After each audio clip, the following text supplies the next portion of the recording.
Bagsak kulungan ang isang high-value individual sa ikinasang bypass operation ng Binangonan Municipal Police Station at PIDEA sa Binangonan, Rizal.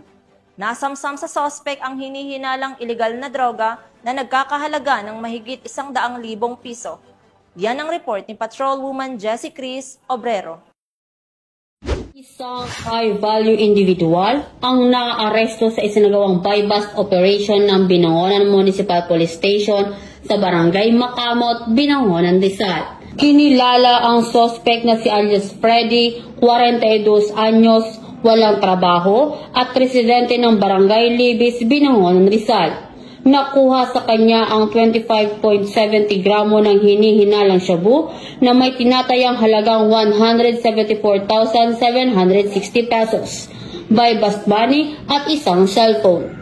Ang operasyon ay bahagi ng proyektong pabili nga po ng Binangonan MPS katuwang ang PIDEA. Maayos namang naipaliwanag sa suspect ang kanyang mga karapatang konstitusyonal habang ang mga ebidensya ay maayos na naimbentaryo sa presensya ng mga testigo.